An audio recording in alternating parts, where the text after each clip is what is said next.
And welcome, everyone. And a warm welcome also to all of you who will watch this recording at a later stage. The 101 series is very much meant to be revisited and to serve as an introduction to corruption measurement. For example, when there are new colleagues joining your teams, so feel free to send along the link to the recording on our webpage once it is up.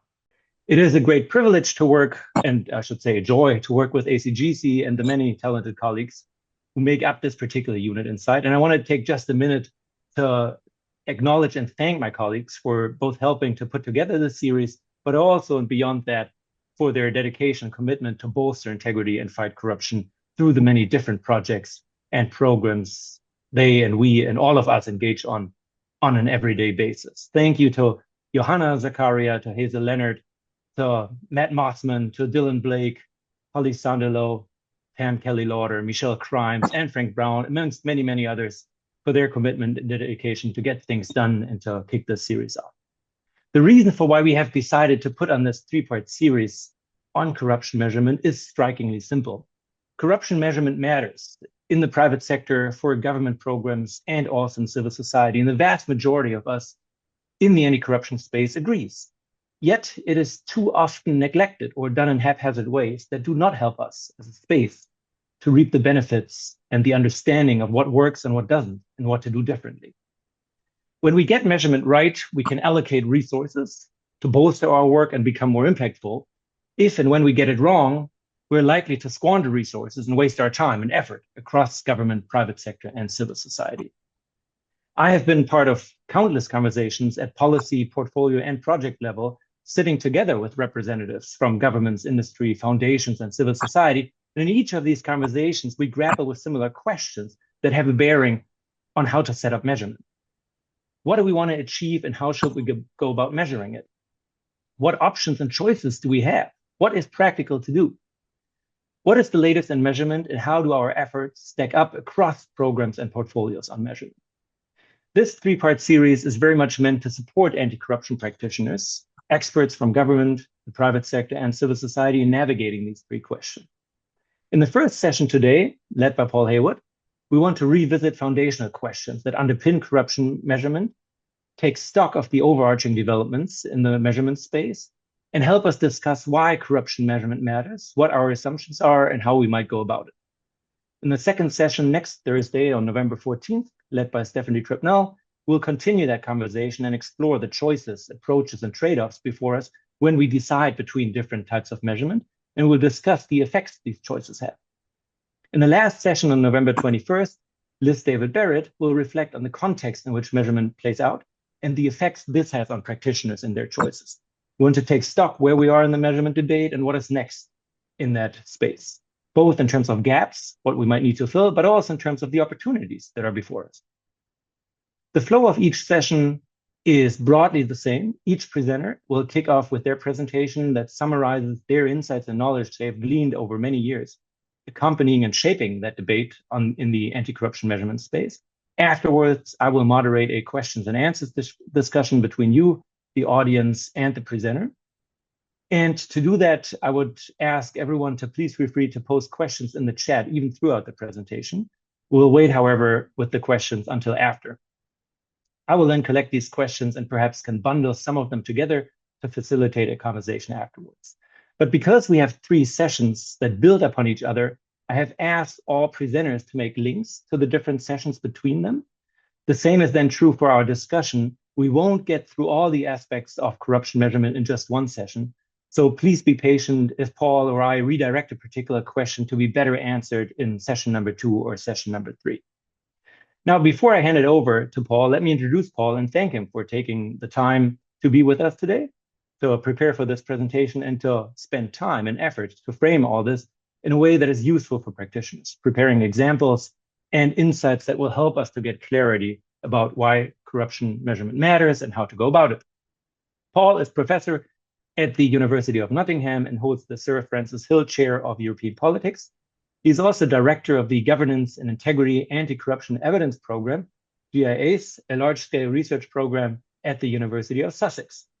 Paul brings a wealth of experience observing and shaping the anti-corruption space, including on measurement through his own research, but also through his work in civil society, amongst other roles as member of the International Council of Transparency International, as a board member of Transparency International in the UK, which I think you just concluded, and as a co-founder of Curbing Corruption, which provides support and help for reform-minded officials, politicians, and companies, as well as civil society, to figure out the right entry points to fight corruption in sectors. I will leave it at this. Thank you very much for joining us today, Paul, and thank you again to all of you joining us. I'll kick it over to you, Paul. Well, thanks very much for that introduction, Johannes, and hello to everybody. Good morning, good afternoon, good evening to all of you, depending on where you are.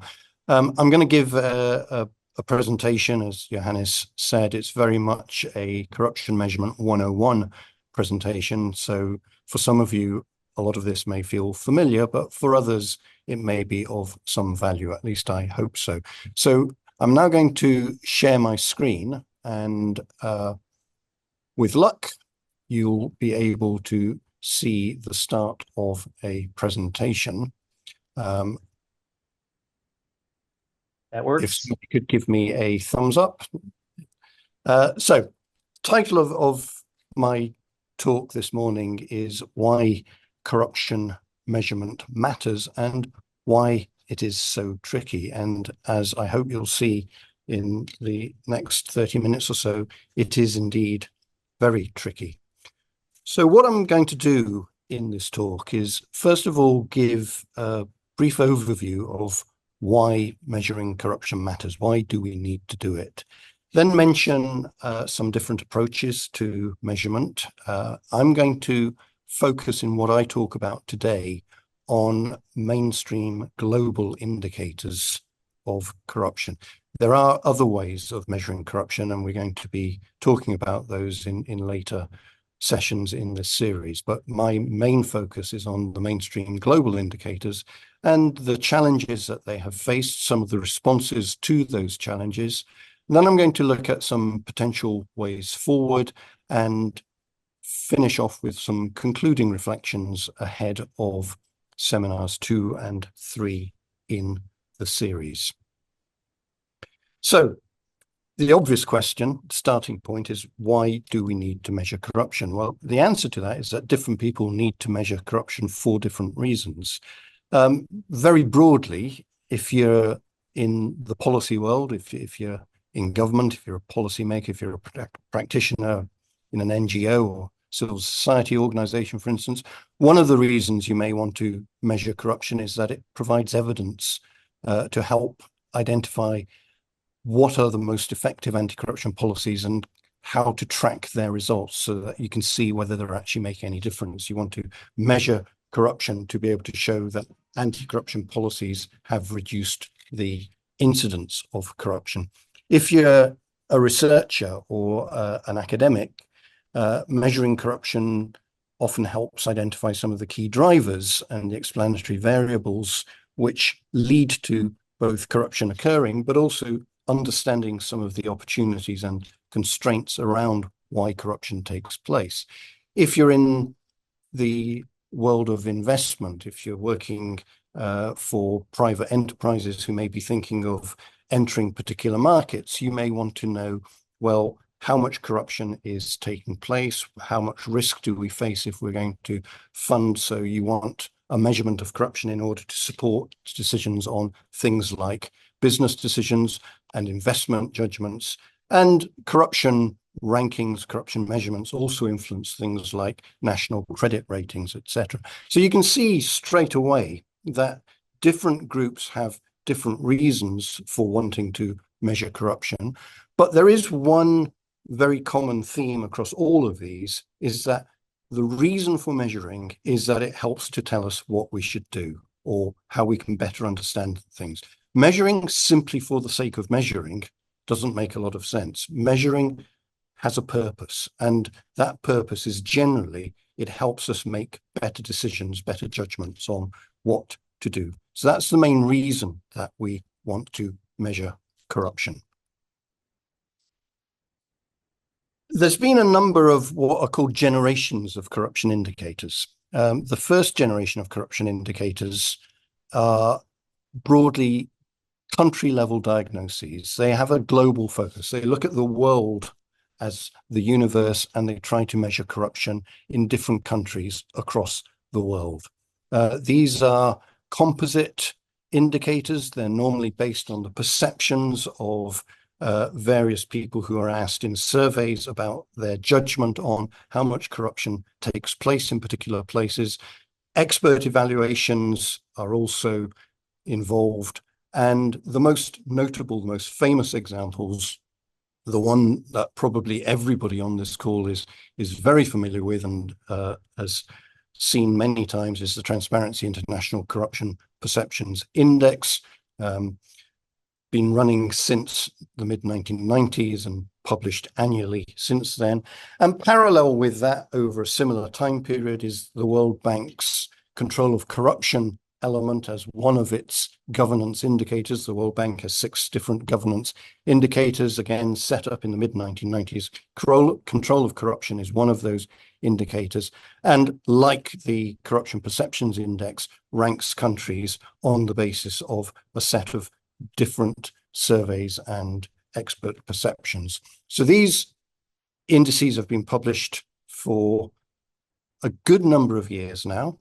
They've been hugely important in raising awareness of corruption as an issue. And there's probably very, very few people who have not at some point had some interaction with or some awareness of the annual publication of the CPI. And they remain massively important.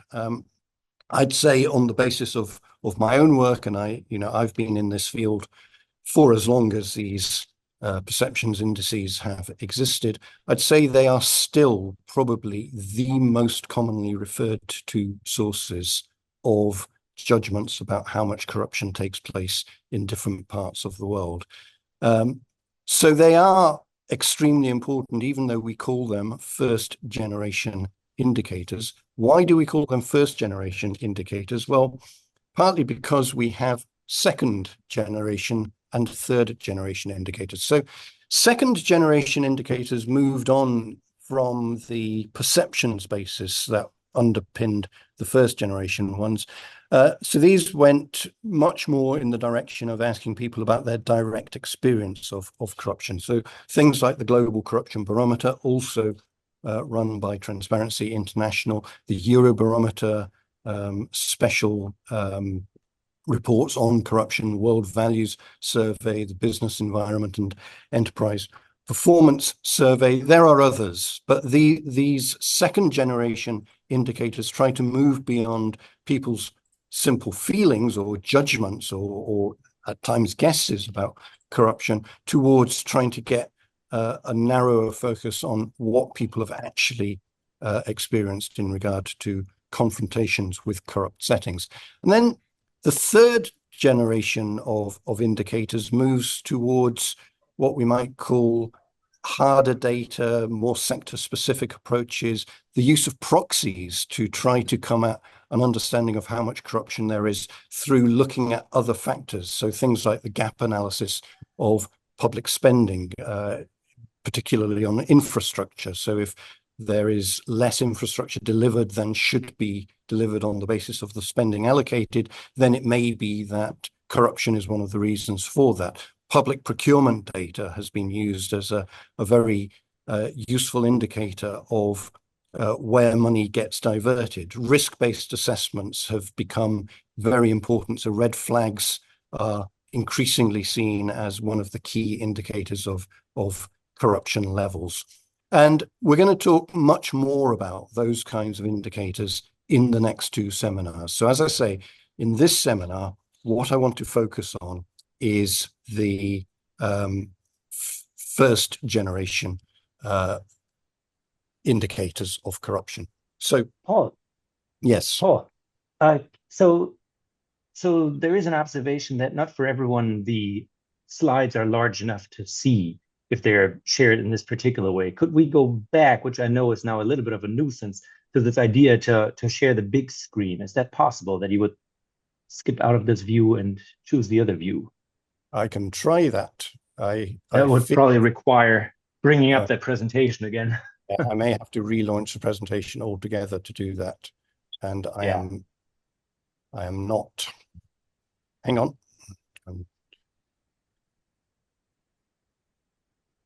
Thank you for doing that. Let me see if I can find the...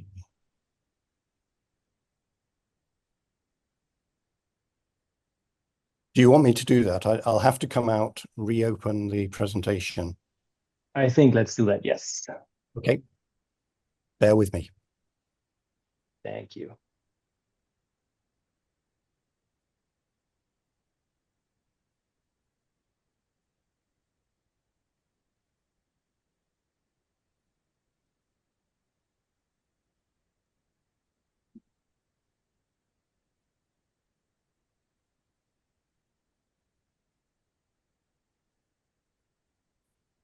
Is that better?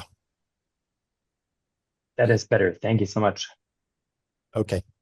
So, as I say, in this presentation, what I want to do is to concentrate on the first generation of indicators, the ones that operate at the global scale. And the two most important within this frame are the Corruptions Perception Index and the World Bank's Control of Corruption Index. I'm going to say more about other indices in a moment, but we have to start with these. The Corruption Perceptions Index is the most widely used global corruption ranking in the world, and it measures how corrupt each country's public sector is perceived to be. It's an important point. It's specifically designed to focus on the public sector, and it uses a combination of at least 3 data sources for any one country. So you have to have a minimum of 3 different data sources for a country to be included in the ranking. And these are drawn from at least 13 different corruption surveys and assessments. So within the Corruption Perceptions Index, a country could be scored on the basis of any number between 3 and indeed up to 13 different indicators. The World Bank's Control of Corruption Index similarly captures perceptions of the extent to which public power is exercised for private gain, includes both petty and grand forms of corruption, as well as capture of the state by elites and private interests. And we'll see in a moment whether that's actually a realistic aspiration or not. But like the Corruption Perceptions Index, it's a composite indicator. And by that, I mean, it draws its final conclusions in terms of the ranking and the scoring of countries from a range of different sources. And you'll all be familiar with the Corruption Perceptions Index. TI puts out this very comprehensive outline. Each year it gets more sophisticated in terms of the presentation of the results. The results tend to come out towards the start of the year. So the Corruption Perceptions Index for 2023, which is the current one, has the very familiar map that is always presented alongside the results, and then the results, which you won't be able to see particularly clearly on the screen, but ranks countries in terms of a score, where if you scored 100, you would have 0 corruption at all. And if you go down to 0, then essentially there is total corruption. And as you can see, you run from yellow towards red, yellow being less corrupt, red being more corrupt. And the map gives you a quick indicator of the countries in which corruption is seen to be a bigger issue than the others. Important to bear that in mind, because as we'll see, there are various maps and they all show a rather similar picture. If you look at the World Bank's Control of Corruption Indicators, so this is taking the 2022 figures, same kind of idea. You can list all the countries according to the score that they get and then rank them in a color chart. This color chart happens to run from red to blue rather than red to yellow, but the scores, if you just flip between the two of them, you can see it's the same countries scoring essentially the same kind of way. The countries that have the least corruption tend to be those in the North Americas, in Europe, and in Australasia.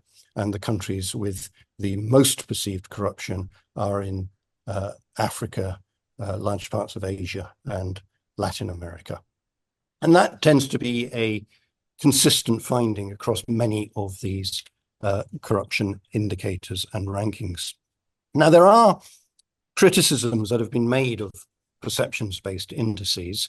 One of the main criticisms is that there's a lack of underpinning theory of what corruption is at the national level. And so if you recall, I just mentioned that in the Corruption Perceptions Index, what it says it's measuring is corruption in the public sector, whereas the World Bank's corruption indicator is, so it says, measuring a much, much wider range of activities. And yet the results look strikingly similar in terms of what they find. One of the challenges is that corruption itself as a notion is what many people would term an umbrella term, i.e. corruption encompasses a very, very large range of different things. So when we talk about corruption, the way that corruption is talked about is that often the description of it is what we might call the domain or the empire in taxonomic terms. We use the term as a kind of generic description. Corruption is a thing, but corruption probably isn't a thing. We can do this same exercise with a range of different areas. There's no surprise about generic terms encompassing lots of different examples. So for example, I mean, this is a lovely little bird called a wren. I have them in my garden, and I like to feed them. I don't have these in my garden. They're not really widespread in the United Kingdom. These are both birds. But that's about as much as we can say about them. There's really very little else in common between a wren and an ostrich other than that they are birds. Now, does that mean the word bird is useless? No, of course it doesn't. And nobody would say that the word corruption is no use because it encompasses a whole range of different elements. But we should recognize that it does encompass a whole range of different elements, and therefore those different elements that go under the umbrella term of corruption, you might want to start to distinguish them if you're going to be able to make progress on what it is we need to do about corruption. And give another analogy, if we talked about disease in different countries and simply measured disease without breaking it down into different types of disease, that might be less useful than if you wanted to compare particular forms of disease in different countries. So that's one criticism that is made of these generic indicators, is that it's actually impossible to encompass the complexity of what goes into the notion of corruption within a single number or a single term or a single amount. That to be useful, you would want to break this down into different types. Another criticism that some people make is that there's often, and we have many examples of this, there's often a marked disparity between perceptions of what's going on and people's actual experience of it. So, you know, this is the Eurobarometer special survey into corruption. They do these special surveys on corruption fairly regularly. There's been quite a significant number of them out now. So this one was done in 2022, between March and April. And it's quite striking because the top slide here asks respondents, so this is in each of the European Union countries, how widespread do you think the problem of corruption is in your particular country? And then the second question below that is, do you personally know anyone who takes or has taken bribes? Now, obviously, bribes is a subset of corruption in terms of what I've just been talking about. There are many other things that could be involved. But there is a striking disparity between, say, the EU average, where 68% of respondents think that corruption is widespread, but in the EU as a whole, only 11% of respondents even know anyone who has taken a bribe or takes bribes. And so that difference between what people think is the situation and what people's personal experience is sufficiently striking to make some say, well, if you are simply going on the basis of perceptions can be quite misleading. Another concern with the nature of the kind of trying to put together corruption into a single indicator is that it may be capturing something other than corruption. One of the developments that we've seen over recent years has been the growth in what some people have called governance by indicators, the increasing attempt to track or to measure, assess rankings of countries on a whole series of different performance indicators. And from the mid-1990s through to the early 2010s, there are something in the region of over 100 new global indicators that have been produced to rank countries on virtually every dimension of life that you can imagine. So obviously we are familiar with a whole range of them, education, achievements, etc. And of course, corruption fits within this growing trend. So the corruption indicators are part of this, what's said to be the growth of governance by indicators. But what a lot of those measurements are trying to do is to get a sense of performance of countries against a notion of what good performance is against what poor performance is. And this is described by some people writing in the field as governance orders. What we want is to have societies in which people are able to live their lives free of the kind of distortions of the way that public policy is organized that is characteristic of the less effective or the less welcome kinds of governance orders. So there's a whole range of different authors in people like Anne Kruger or Alina Mungiu-Pipidi or Douglas North and his colleagues, or Bu Rothstein, or indeed recent Nobel Prize winner Daron Acemoglu and Jim Robinson, who talk about, in a sense, a spectrum where you go from a negative pole to a positive pole. And the negative pole being the kind of governance orders in which there is particularism, favoritism, limited access orders, to the other end where you have much more open, much more inclusive institutions. And clearly what we want is a society in which countries are at the more positive end of that pole than at the negative end. Now, there is a real possibility, and some scholars have said that this is a reality, that a lot of these things are overlapping. So it becomes almost inevitable that countries which are towards the more positive pole are going to score better on a whole range of different indicators, of which control of corruption or anti-corruption is going to be one, and countries at the more negative pole are going to score worse. And so in technical terms, this is what might be called multicollinearity or endogeneity, that these become self-reinforcing elements because the definitions, in a sense, lay on top of each other.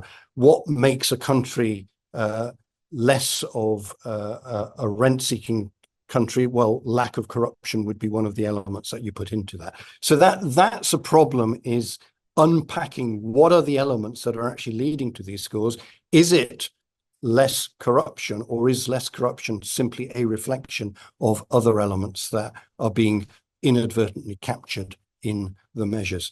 And then another criticism is that there's an illusion of what is called quantitative sophistication. And what's meant by that is that if you go back to look at some of those scores, they're very precise scores. So on a ranking of 0 to 100, it would presuppose that there is a material difference between scoring 72 and 68.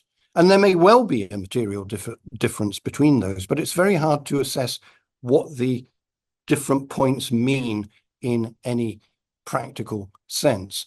But the reality, of course, is that for many countries, it's not the score that they're interested in, it's the rank that they're interested in. So if you were in 90th place in the ranking with a pretty low score, and your score goes up marginally, but your ranking goes up significantly, as can happen and does happen in the index, you might say, well, we're doing a fantastic job. Look how we've jumped in the ranking.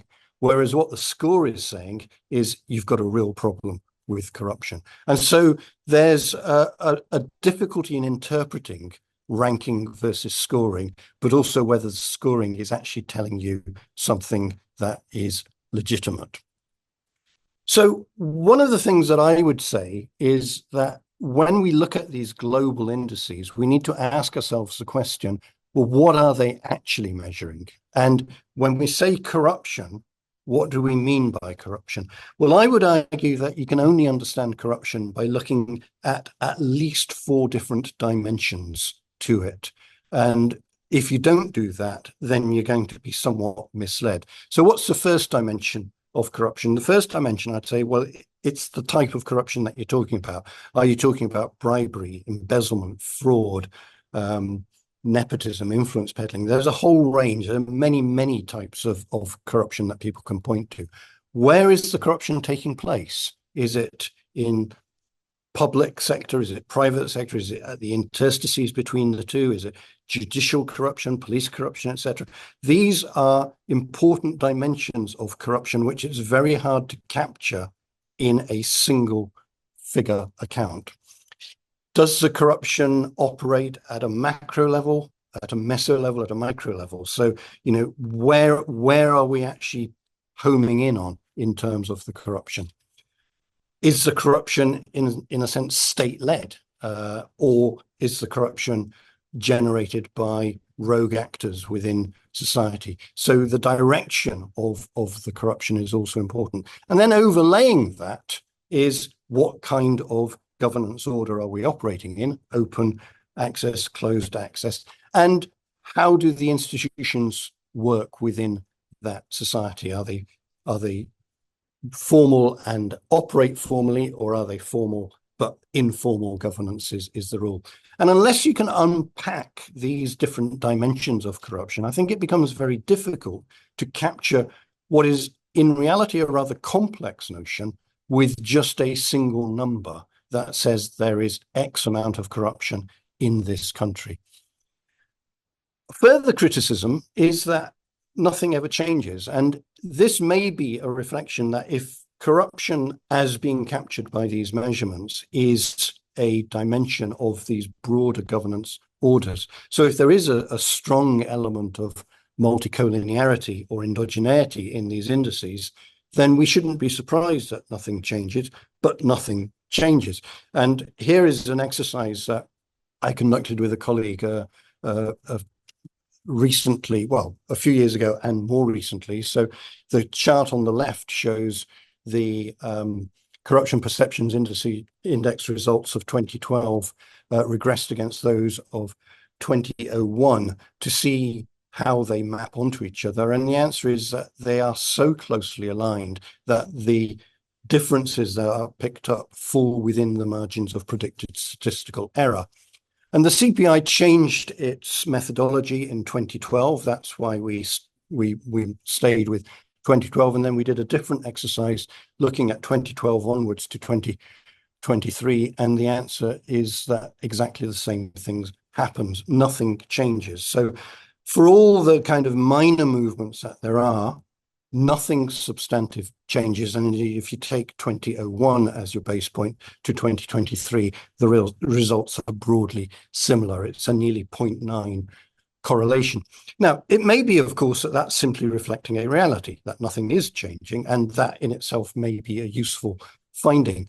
But it does suggest that there is a question mark as to the utility of doing this exercise repeatedly if nothing is ever going to change.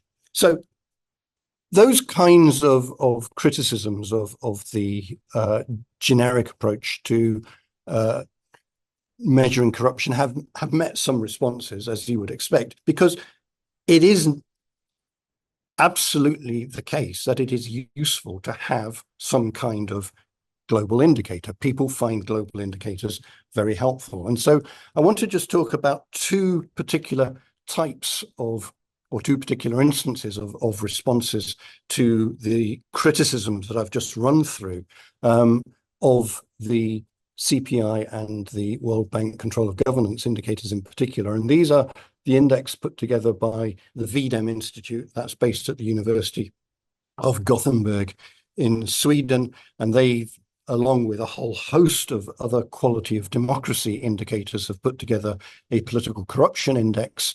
And then there is the Index of Public Integrity, which has been put together by Alina Mungio-Pipidi and colleagues at the European Centre for States and Reconstruction. And the VDEM Political Corruption Index and the Index of Public Integrity have quite explicitly addressed some of those criticisms that I was talking about in relation to the broader initial indices. They both go some way towards trying to differentiate between different types. So the VDEM Political Corruption Index takes 6 indicators of different forms of corruption. It distinguishes between executive, judicial, and legislative corruption. And unlike other indices, VDEM is based on data from country experts. There are issues around that as well, but they make virtue of the fact that these are not perceptions, although in fact they are in many cases perceptions, but they are talking to people with informed judgments on issues around corruption. And the Index of Public Integrity is part of a broader set of corruption indicators, which is much more theory grounded. So tries to address some of those concerns about, well, what does corruption actually mean, is specific, more specific, and change sensitive than other indices, and is both comparative and, they would argue, more transparent.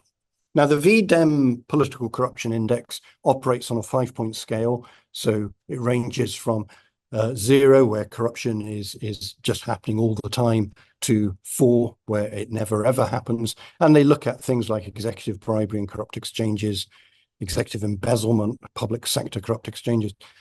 They take these different elements, but nonetheless, in a move that somewhat runs counter to the separation out, they collapse them all together so that you do end up with just one score for corruption. So it's not that easy to tell whether your one score for corruption is privileging one or other of the elements within the composite that leads to their overall index.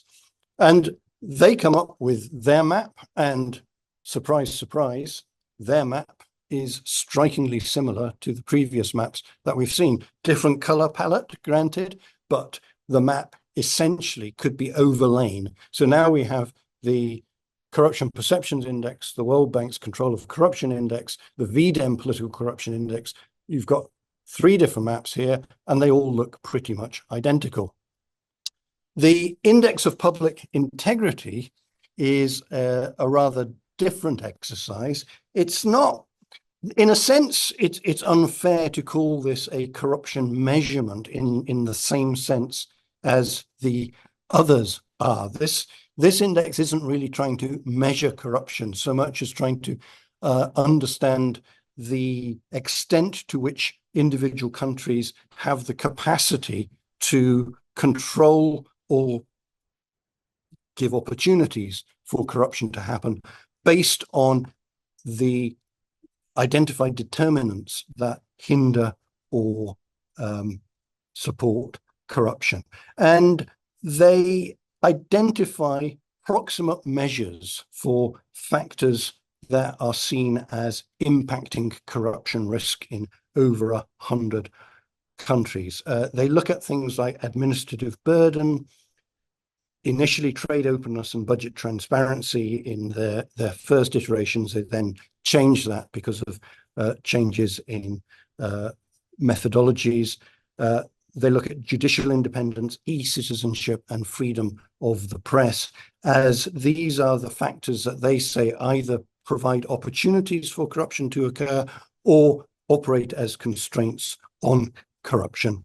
And it thus focuses on factors that can be regularly measured and can be changed by human action. One of the key things that this index presents in opposition to previous index is an emphasis on being able to say what you should do, what you need to change in order to address some of the concerns around corruption. Again, it produces a map, and you can look at this map and guess what? This map maps directly onto all of the other maps. So although this is a more sophisticated approach and it does operate in a slightly different way, some would say a very significantly different way to the other measures, the ultimate result at country level looks strikingly similar to the previous ones.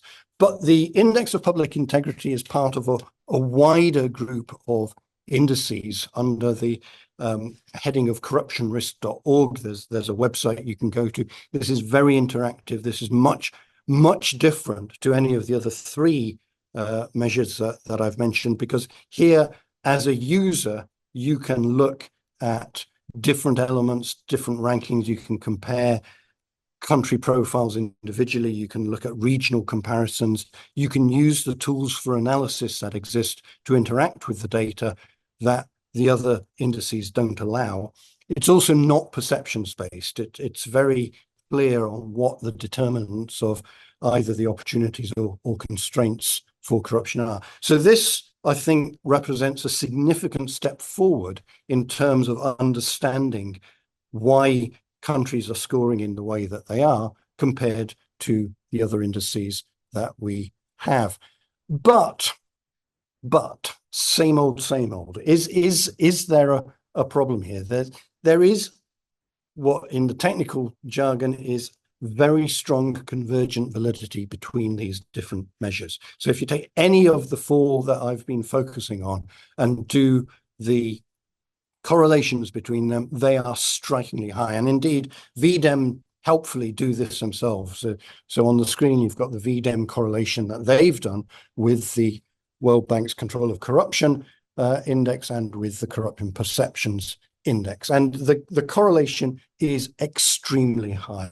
And that's also true of the Index of Public Integrity.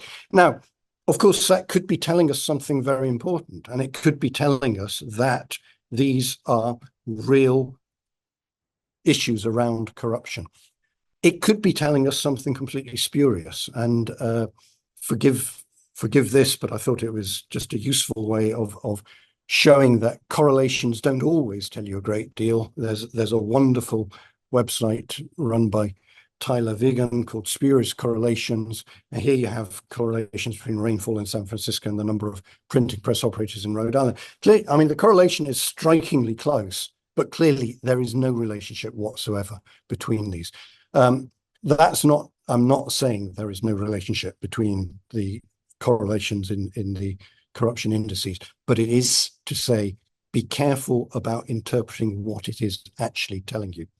So some other issues. Well, we are still stuck with the conceptual conundrum of, can you capture corruption in a single number in a given country? Is that even a meaningful thing to do? What is actually being captured? Is it corruption in the public sector, private sector? Is it corruption at government level? Is it corruption in different areas? How do we unpack any single figure for a country? What actually is the causal mechanism? And this is a criticism that has been levied against the Index of Public Integrity. If you take all the key determinants, how does freedom of the press directly impact on opportunities or constraints for corruption? And that's maybe a particularly pertinent question to ask in the light of recent events. There's no account in these indices for things like ethnic fractionalization or for the impact of natural resources, etc. And perhaps the biggest criticism that's been made is that they overlook things like legal corruption, growing concern around state capture, the growing concern around things like transnational corruption through illicit financial flows, etc. These global indices that are focused on individual countries are not really able to capture some of these dimensions. So broad brush approaches may provide all kinds of insight, and I wouldn't for a moment say that they tell us nothing. That would be silly, but it's a question as to, well, what is it that they are telling us? More important, what do they tell us about what needs to be done? Do they provide guides for action? So in that case, what should we do? Well, I think the main thing is we should acknowledge the uses, and there are certainly uses of these global indicators, but we should recognize the limitations of aggregate measures. We should therefore develop more specific measures with a closer link between the specific issues we're concerned about and what types and scales of indicators would capture that. We should raise the question, do we even need to agree on a single definition of corruption to be able to measure it? I mean, there are so many attempts. There's a massive debate in the literature on what is corruption. Well, do we even have to agree on that? Can we not have a series of different elements that we are trying to understand and capture? And the more specific the concept that we identify, the easier the diagnosis and the measurement. What we measure is what we define. So we should maybe pay more attention to the reality of what it is that we're measuring, that rather than trying to capture the totality of this notion of corruption. So 3 positive steps we can take. Focus on better conceptualization. Oh, sorry, have we lost? There we are. We should make sure that we measure more directly the deviation from a specific mission or goal in question. We should assess whether the defined corruption can be observed directly or indirectly, and identify the appropriate universe of observations in order to do that. We should select the right kinds of indicators to capture specific acts of corruption. Now, having said that, that's a teaser, because all of these things are going to be talked about in much more detail in the sessions coming up with Stephanie Trapnell and Liz David Barrett in the next 2 weeks. So concluding reflections, global indices of corruption, whether perceptions-based or derived from other elements, they have their place. They've played an important role, but they need to be assessed with great caution. I would argue that no single measure can capture all aspects of corruption. So we should pay more attention to matching corruption measurement instruments to the particular type of corruption that we are measuring. And in order to do that, we need to define the type of corruption, the relevant sector it's taking place in, and limitations around that. We should think more about actionability. What can be done? What could be changed? What do these measurements tell you in terms of deriving action? And we should establish clear baselines so that whatever we're doing, we start off with an understanding of where things stand, and therefore we can measure any progress against that, even if we're just dealing with small projects to deal with corruption in particular instances. So I'll leave it at that. Thank you very much. Oh, fantastic. Thank you so much, Paul. Brilliant presentation. And obviously a lot of food for thought, and a lot of food for the following 2 presentations to pick up on and dock onto, in order to then really explore the different trade-offs that different indices, different measurements might offer for us to pick up on and use in everyday anti-corruption work. There were a number of comments throughout your presentation that participants listed in the chat here. Some of them are questions, some are more than that, they're comments or explanations or thoughts about how to read a particular space or an index that was produced. Let me go by picking up on the last comment first, and then we just work through the different comments that were made in reverse order. Isabella, do you want to jump on and ask your question in vivo? Yeah, happy to. Hi, Great. Professor Haywood and everyone from GIACE, which I had the pleasure on working on along with Johannes in the past. So just as you were presenting on IFFs, that was my brewing question. So clearly there is a measurement gap there. But is there a way in which some of these indices that measure corruption already could be adjusted to capture this legal or so-called legal form of corruption, because it's disproportionately really happening in the greener Western states that have a better score across the board? Wanted to hear your thoughts on that. Thanks. Yeah, no, thanks. Hi, Isabella. Good to see you. So yes, you could, in as much as you could incorporate different elements that have different indices that capture different things. So for instance, the Tax Justice Network does an index on financial secrecy, and there is quite a strong correlation between the index on financial secrecy and some of the regimes in which stolen money, let's say, ends up.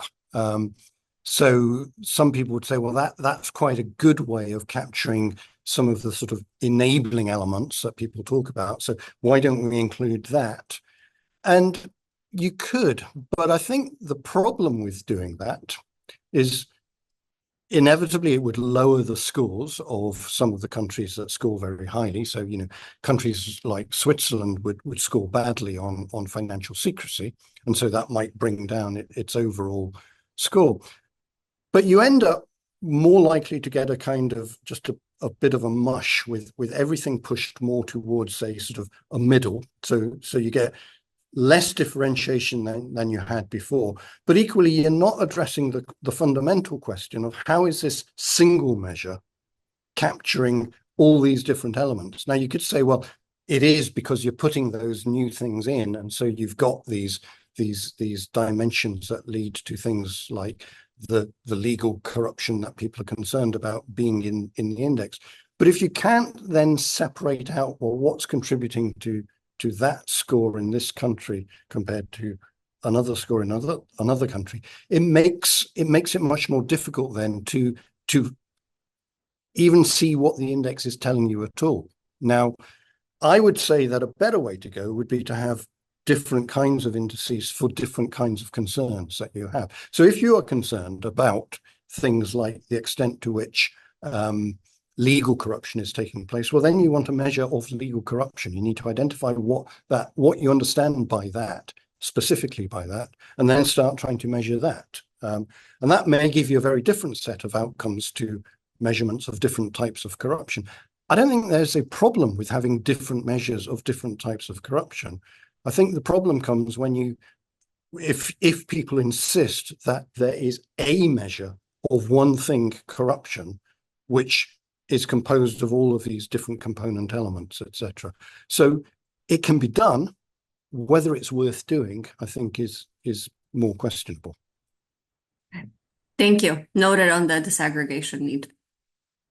And I think this is reflected many times, especially when governments or large investors come and use these overarching indices and just try to make their risk decisions or their effectiveness decisions precisely on one index and one particular value, whether it's for their country or in the case of the worldwide indicators by the World Bank to say, this cluster of indicators, that aggregate score might just tell me enough. Let me turn it over to Frank, who wanted to come in with a addition and also with an observation, I think, from a TI perspective. Thank you. This is not a TI perspective, it's my perspective. When we started the CPI, I was involved in 1995 in launching the CPI. We really didn't have much idea what we were doing, and only gradually, actually very fast, we got the reactions. One of the things, I want to follow up on the last question. One of the things we very quickly realized was we were getting a lot of pushback from a lot of developing countries who were accusing us of a biased index because the developing countries were coming out looking so much worse than the northern developed countries. So we started work, actually Frederick Galtung and Jeremy Pope and I started work on a bribe payers index. We launched it for 3 years. It was very expensive. It wasn't very good. It didn't get very much traction. But I've been concerned ever since, and I don't think the Tax Justice Network's index really deals with this properly, about what we really have in the CPI, many of these indices, is indexes of bribe taking, or the perception of governments taking bribes internationally, as well as many aspects of domestic corruption. How do you think, Paul, and from your knowledge of all the other indicators, how do we really get around this issue of what I would call the need for a bribe payers index? Thank you very much. Yeah, thanks, Frank, and good to see you. So yeah, the bribe payers index, it's a shame that it didn't continue. I think one of the difficulties here, I mean, I wish it had been able to continue. I wish there were more indices of that type. One of the difficulties, though, is that any index that operates at the level of an individual country is going to struggle with these kind of transnational flows that people are increasingly concerned about and now becoming increasingly aware of. So, to give you an instance, and this is a real instance from my experience of working with a lawyer in London, who was able to point me to a real case in which two countries in very established, developed democratic parts of the world had worked together with private enterprises in those individual countries to operate alongside some effectively kleptocratic elements in a mineral-rich, resource-rich country to basically steal funds and distribute it across a whole range of networks. Now, there were so many intermediaries involved, so many different elements from different jurisdictions, that you then are left with the question of where is the corruption taking place? I mean, clearly it's taking place everywhere in all of the countries in question. It involved ministers in the source country in particular. It involved ministerial sign-off in the two democratic countries. It involved a group of enablers who allowed the contracts to be put together, knowing that they were dealing with stealing rights in order to do that.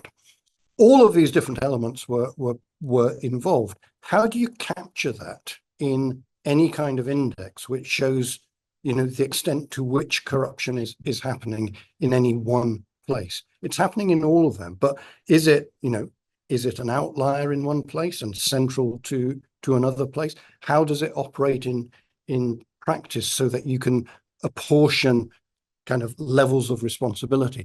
These are impossible to answer questions. It makes the job of trying to identify the amount or the scale of corruption and the different elements within it extremely difficult. And I'm not saying we shouldn't do it. I wouldn't for a moment say we shouldn't do it, but I think we've got to be aware of those kinds of difficulties. So that's back to the point I was finishing on of you need to be very, very specific about the particular kind of corruption that you are trying to capture in any measurement of that kind of corruption. I think the bribe payers index is actually, it's a great idea in the sense of, that is one dimension, but it is one dimension that would be really helpful to capture. But there are so many other different elements as well that we would want somehow to be able to get a handle on in terms of what's driving the reality of how the corruption is operating. Because fundamentally, the purpose of doing any of this is to be able to take measures against it. And so to take the appropriate measures against it, we need to be able to identify the kind of the totality of the issue that we're addressing. And sometimes, an index which simply shows, there is so much of something happening in this place may not give you the guidelines that you need in order to know what to do about that when there are other factors involved that allow it to happen. I think that's kind of slightly roundabout way of answering, but I think the principle is right. The reality is incredibly difficult, but then that's what Steph and Liz will be talking about in more detail in the next 2 sessions. Yeah, that's helpful. Obviously there are a lot of other ways to measure corruption other than the indicators and the aggregate indices that we have. But that is precisely what Steph will dig into deeper next time around. Related to this question, though, is perhaps a link to Yuan Ang's Unbundling Corruption Index. And we had one question that made reference to Yuan, and I would split this into 2 parts. One is, Paul, what do you think about Yuan Ang's Unbundling Corruption Index? Being on the one hand expert assessment perception, but on the other hand splitting it up in a different and nice way, which speaks to the point that Frank just made. And then the other question which can come after is this question of thinking about our conceptualization of corruption in the first place, oftentimes being perhaps Western influenced. What's the role of decolonization? Questions that have come up in terms of specifying measures, the underlying concepts, and how should we think about that? Yeah, no, thanks, Johannes. I mean, as you'd imagine, I'm a great fan of Yuan Ang's unbundling corruption approach. I think it's a very important and significant step forward. I would argue, and perhaps you might guess this on the basis of the chart I showed on dimensions of corruption. I don't think it goes far enough. I mean, I think the unbundling that Yuan does is great, but it's still fairly generic level in terms of the elements that go into it. I think you can unbundle much further than UN does, but I absolutely think that's the way forward. It's quite interesting because UN just recently, in the light of Darren Acemoglu's Nobel Prize, wrote a piece in the Ideas Letter, and it was titled rather provocatively, Nobel laureates are not only wrong about China, but also about the West. And she says, the ideologizing of capitalist democracy is distorting. When translated into development programs, it invariably becomes top-down, one-size-fits-all campaigns that disempower the poor. Not only that, it has blinded the establishment from detecting long-simmering problems in Western capitalism and democracy. Corruption studies is a case in point. By consistently measuring rich democracies as clean and poor countries as corrupt, elites failed to see that the flourish of access money, legalized elite exchanges of power and profit in rich countries, was angering citizens and pushing them towards populism. And some people might say, and what's just happened in the USA is clear evidence of that. I think UN's not quite fair in that criticism. I think it maybe goes a bit too far in regard to some of the things that she's saying, but undoubtedly, there is a privileging of certain types of organization of states, which are seen as, if you like, better than others. Collapse of communism, end of the 1980s, start of the 1990s, we did have this real strong feeling that essentially, if you like, the West had won. Everything was going to be better. And I don't think, personally, I don't think you can divorce the development of the so-called governance by indicators from that development. Because I think one of the things that had happened was that with the end of communism, with the end of, if you like, sort of the other, so you had First World and Second World, and a lot that went on in democratic societies was pretty poor in terms of turning a blind eye to behavior amongst so-called allies because they were anti-communist. Once that communist threat was perceived to have gone, then of course you could start to focus more directly on the quality of governance, democracies, etc. That's where you start to get the rise of these indices which look at performance. And corruption is one dimension of that. But the performance there is very closely allied to, the right kind of performance is what those countries that are at the kind of higher end of achievement, if you like, and that basically translates into wealth for democracies. That's what we should be aspiring to. And that's what everywhere ultimately is going to look like. And I think there was a genuine belief in the early 1990s that all of the former communist countries and other parts of the world would kind of inevitably follow, that, you get this sort of tipping point where there's a certain level of national income, a certain level of wages, and people will move towards wanting democracy.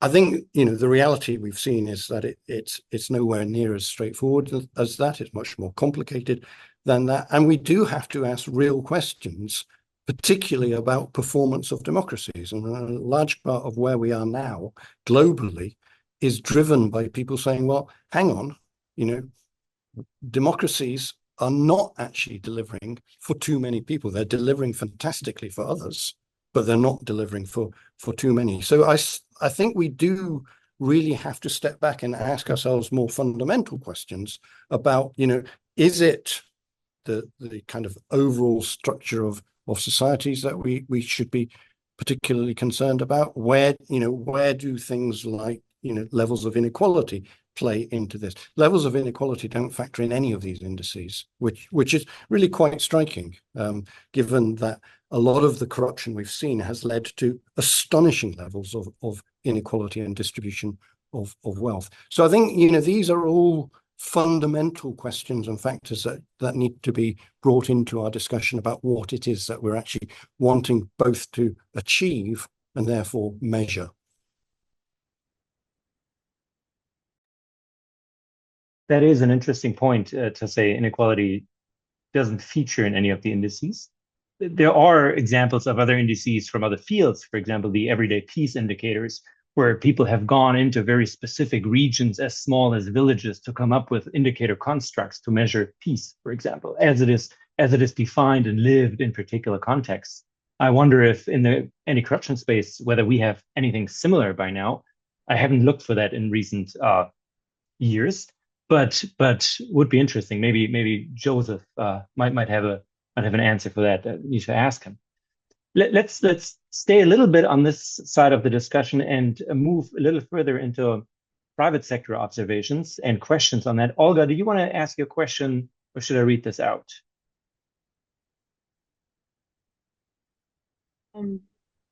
Sorry. Thank you very much. Thank you for a wonderful presentation. And I've been working in private sector for a very long time, and of course, it is very, very interesting for me to hear your presentation today. Yeah, my question was about the use of CPI for risk-based compliance programs and evolution of compliance programs in corporations. Corporations use CPI, right? But companies always think about, is there anything else we need to measure besides internal findings and issues in different countries? And I can hear in my question, I can also add, some rhetorics to the criticism of perception, because one of the most corrupt countries that international corporations had business was Russia. With the exit from Russia in 2022, compliance departments don't have less work. They have they continue having lots of issues around the world. And they looked at, in those greener countries, there are plenty of issues, and the corporations start to think, well, this is where we have to implement the same level of controls we had in those corrupt countries that we exited, because this is where we have the issues. So that's a rhetoric towards the criticism of perception. But yeah, every time when we refer CPI in risk-based approach, in building and evolving the risk-based approach program, there is a certain, the feeling that it's probably time to move to something else, or you consider something else. Yeah, no, thanks for that. And I absolutely get it. I understand that, the CPI is so well established as the go-to measure of corruption that it's almost inevitable that if you're in a business environment, if you're wanting to invest in a country or whatever it might be, and you want an indicator of, well, what is the risk that we're being exposed to here in regard to corruption? How do we find out? Well, the obvious way is you look at the CPI, because that is absolutely established as the go-to index.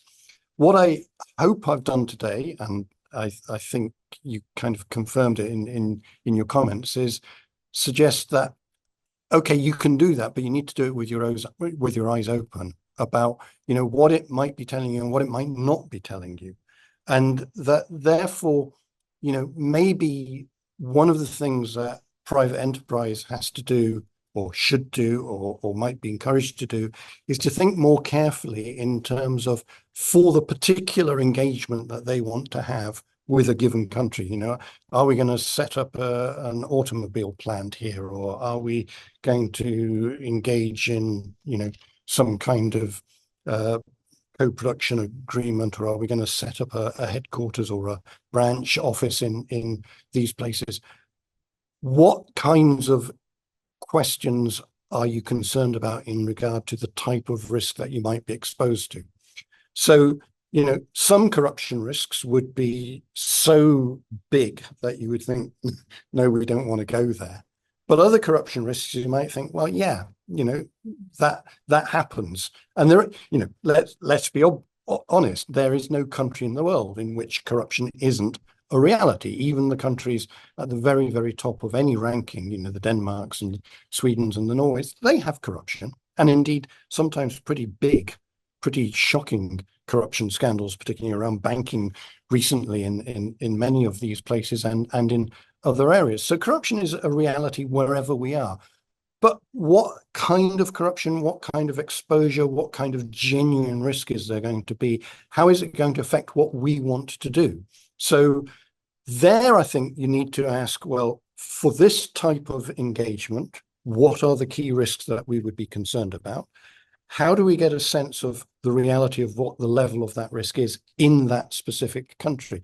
I don't think the CPI can give you an answer to that. I mean, it can give you, a broad brush overview of, levels of corruption are perceived to be particularly high or particularly low, depending where you are, but it can't give you the kind of the more granular approach. Now, I think you can get the granular explanations, but you've got to search harder for it. And that's sometimes not what people want to hear, because obviously you need to make decisions, and sometimes you need to make decisions, relatively rapidly, but you would want to do the due diligence to make sure that you've got sufficiently informed basis for making those decisions. It would be worth saying, well, okay, what else can we find out about? What else exists? Hopefully, the next two seminars are going to go into much more detail about, the kinds of different types of indicators that operate at sectoral level, that operate at specific, in specific areas where sometimes you're working on, analysis of gaps. You're using different kinds of ways of constructing an understanding of what's actually happening in the country, or indeed the region, or sometimes the sub-region that you're talking about. The other thing that these global indices don't do is differentiate within a country. And, to take a very obvious example, the UK, where I'm based, we know that the, Metropolitan Police in London has a perceived problem with corruption. It's not true of certainly not true of all other police forces in the UK. And so, if you say, are the police in the UK corrupt? The answer is, well, some are, and some are not. And so you'd want to have that kind of level of insight and knowledge in relation to the areas that you're concerned about or interested in. And you can only do that by digging much, much deeper, I think, than using these generic indices. Thank you very much. Thank you. Yes, thank you. And just to add on to that, and based on your question, Olga, I'm absolutely baffled. I continue to be baffled whenever there is a large corporation that presents itself and says, "Oh yeah, no, we use the CPI. That's the key indicator for our risk assessments." And I just don't know how to respond to that, because it just seems so basic in how it goes wrong, and it doesn't give you that actionability, that insight that you actually need. But that's where we're at. I think we have three additional ideas or thoughts that could be shared by different people here. Ben, do you want to come in just to perhaps close out this particular private sector piece? Yeah, sure. Apologies for my slightly informal appearance this morning. Professor Haywood, I have to be transparent and say I work with Alina here on the SIPE side, helping build the website for the CRF, or the Index of Public Integrity that you shared about. Thanks so much for what you shared. It was great to have that featured. And there are more updates to come. And one of the things that we're thinking about has to do with my question, which is, so how do we track private sector corruption better? And if you were, with your brilliant educated mind, to come up with an indicator, what do you think might be something that would track well with private sector corruption? We're looking at like the transparency of government services to business, but I'd love to hear your thoughts about like what could be done to track private sector integrity issues better than we're doing right now. Yeah, no, great question, and congratulations on it's genuinely a step forward in terms of the approaches available. So well done on doing that. I think the question you ask is just incredibly difficult to answer, because one of the issues is some corporations are huge, okay, and parts of them may behave shockingly, and other parts may behave extremely well. So how do you capture that? Take the Volkswagen scandal. The Volkswagen scandal is dreadful. What does that tell you about Volkswagen overall? Is this, should we now see it as a completely corrupt entity? Was it a decision that was known about through, the whole of the managing echelons of the company, or was it particular operators? I don't think we have an answer to that. I suspect it wasn't just rogue operators, as they might like us to want to believe. But a lot of these things you can only track in retrospect, because by their nature, they only become known about when they are revealed as a scandal.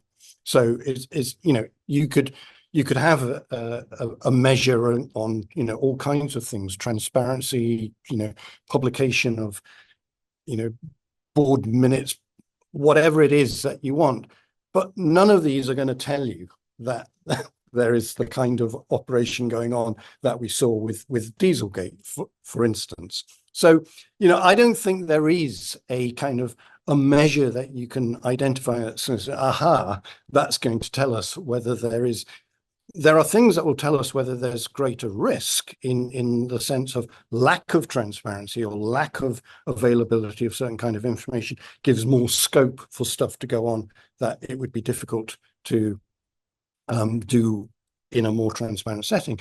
But on the other hand, any, very corrupt activity that anybody is going to engage in, they're not going to do it, presumably, in a way that's going to be very obvious to spot. And so, in a sense, the answer is I don't think there is a way that can capture, the reality of what is the genuine risk of these kinds of corrupt acts in private sector companies, operations, etc. We can identify things that we would like to see in place, and in a sense, that's what the index does already. But equally, there are difficulties there. I mean, you take things like e-citizenship. E-citizenship can be seen as one of the constraints, but equally, in the light of more recent developments, you might say, well, actually, e-citizenship is one of the real opportunities for the diffusion of corrupt, distortions, etc. So, long answer short, I don't think there is an indicator that you can identify that, if we do this, this will capture what we're looking for. I think part of the problem is that too much of what we find out about is after the fact, and it's when scandals are revealed, and scandals are revealed, through accident on the whole. What we don't know is whether there's we can suspect that there's a lot of this stuff going on all the time. We don't know about it, and we're not going to know about it until the next scandal emerges. Thanks for the thought and for the insight. I appreciate that for sure. Great. I think we have two more ideas bubbling up here. One is Corinna wanted to make an intervention. The other one is that Elena asked whether the focus on, for example, green corruption, whether that introduces additional complexity by not just measuring corruption itself, but also effects of corruption on the environment. So if you could, after responding to Corinna, if you could pick up on that question of different levels of impact or outcome and the associations between that'd be very helpful. And then last but not least, after you're done with those two questions, I think I would turn it over to Steph to perhaps tease us, give us a teaser for the presentation coming next week by her. Corinna. Thank you very much. And yeah, thanks to Site. This is really interesting, to Professor Haywood, really, really interesting. Really quickly, I wanted to ask, and apologies if I missed it, but wanted to get your impressions of the UNODC's statistical framework to measure corruption, which they're working on quite a bit and touting a lot and promoting use among the states parties in the UNCAC. So I wonder what you thought about that. And then just really briefly, I think this is for the next two sessions of the series, but just would be great to get your impressions of how do we use these frameworks and indicators to measure the level of implementation and effectiveness in trying to reduce corruption. That's something that the UNCAC states parties are directly addressing at this moment as they're trying to decide the next phase of reviews for the UNCAC and trying to review countries' UNCAC systems and how they're actually working in practice. And they want to do more focus on that. And as you know, it's the question is, how do you do that? So any insights would be appreciated. Thank you. Great. No, thanks for the questions. So the integrity indicators that UNODC is currently rolling out and developing, I think are terrific. I'm really excited about them. I think they are potentially really, really helpful. I think, there are still some, conceptual problems between the translation of what is essentially, in many cases, a checklist of, do these things exist? Are they in place? And what does that actually mean in practice? And that goes a bit back to the kind of formal, informal distinction. One of the countries in the world which has the best overarching framework of anti-corruption legislation is Uganda. But, does that mean anything in practical terms? Not much. And so, what you want is that balance between understanding what's in place and understanding what actually happens. I think UNODC's integrity indicators take a very significant step towards doing that. They actually do try to kind of bridge that gap, but there are still some issues. But it's a great initiative. I'm very much a fan, and I've been talking with them since the outset of the kind of conception of where they were going to go with that. In terms of your second question, I'll be perfectly honest. I don't know what the answer is. I mean, and if I did, I think I'd not be where where I am. I mean, some of these are just, they're just kind of impossible to answer questions.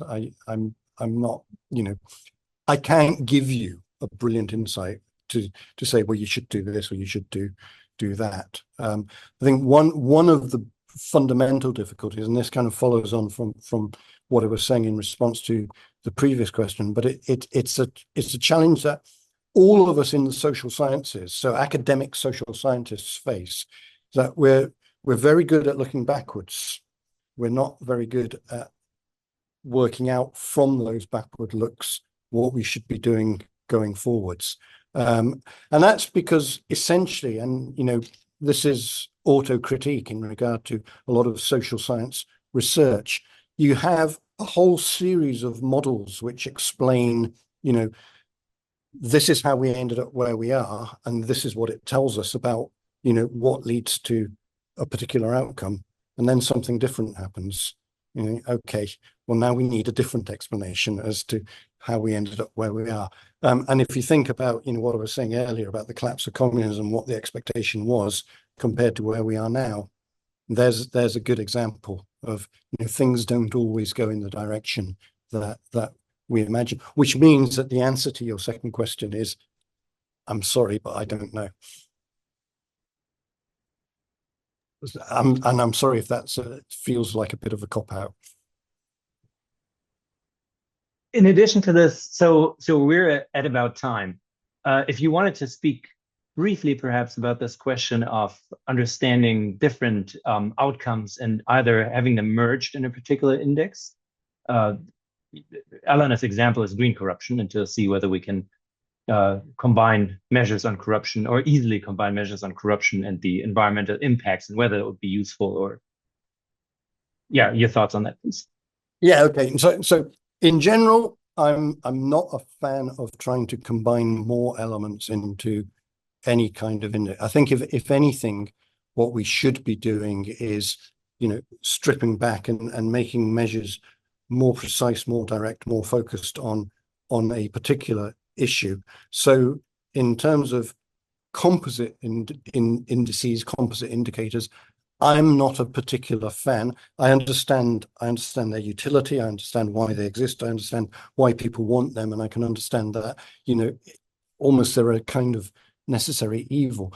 But I'd be very cautious about trying to load too much into them, because I think the more you load into them, the less specificity and the less interpretability you get from them.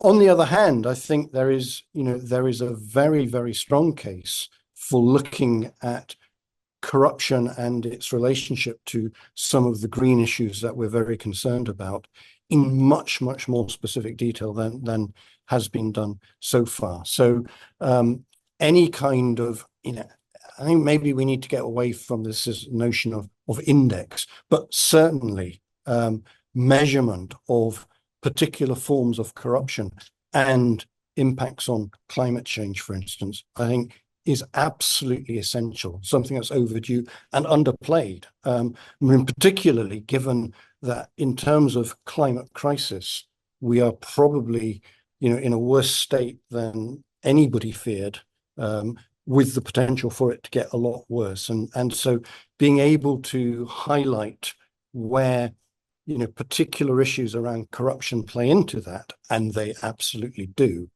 then that would be incredibly useful. But I think that should be something that stands on its own, specifically around, issues around green policy, green energy, climate change, etc., and corruption, rather than trying to build it into broader or wider concerns or measures of corruption. That's great. Thank you so much. Steph, do you want to come in and make a link to the session happening next week? That'd be fantastic. Sure. Thank you, Paul, for this. This was a fantastic presentation, and the discussion afterward is fabulous. I've made notes all throughout it, and people's comments are also really helpful. I think the best way to characterize what I'm going to talk about are two questions. What do we do with these indicators? What do we do with all this data that's being generated? I mean, how do we use it? I'm going to go into that. And number two, what are we inadvertently doing when we use this data or we use these indicators? What are some unintended effects that we often don't consider that are quite important? And that's basically what I'm going to try to squeeze into the discussion. But I'm really looking forward to the discussion after the presentation. So please do come and listen and then give me your ideas afterward. Thanks. Very good. Very much appreciate that. Thank you so much, Paul. Thank you so much, Steph. And thank you, everyone who has come and attended this particular session. Look forward to seeing you again next week, same time, at the same Zoom link, I believe. Maybe, Johanna, if you could just confirm whether people need to sign up for that second session or whether that Zoom link is the same, that'd be great. Yes, it is the same Zoom link. We would love if you registered for each event just so we have a count, but it is all the same Zoom link. So we'll see you here again next Thursday and the Thursday after that. Very good. Thank you so much. Have a great rest of your day. Thank you.